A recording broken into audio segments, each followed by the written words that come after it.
ನಡೆಯಲಿರುವ April 2ರಿಂದ April 11ರವರೆಗೆ ಸನಾತನ ಸಂಸ್ಕೃತಿ ಶಿಕ್ಷಣ ಶಿಬಿರದ ಚಿಕ್ಕ ಚಟುವಟಿಕೆಗಳ ತುಣುಕು ತಮ್ಮ ಮುಂದೆ.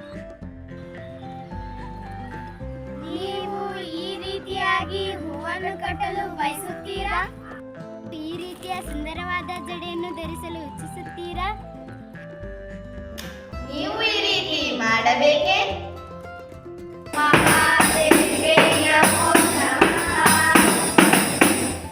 ನೀವು ಇದನ್ನು ಪಡೆಯಬಹುದು.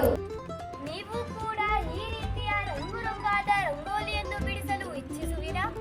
ಕನ್ನಡಾಂಬೆ ನಮ್ಮ ತಾಯಿ, ಅವಳಿಗೆ ಕೈ ಮುಗಿದರೆ ನಮ್ಮ ಜನ್ಮ ಸಾರ್ಥಕ.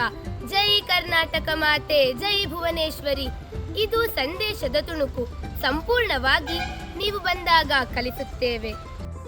ಈ 10 ದಿನಗಳಲ್ಲಿ ಕಲಿಯಬಹುದಾದ ವಿಷಯಗಳ ತುಣುಕುಗಳ ಚಿತ್ರಣವನ್ನು ನೀವೀಗ ಗಮನಿಸಿದ್ದೀರಾ.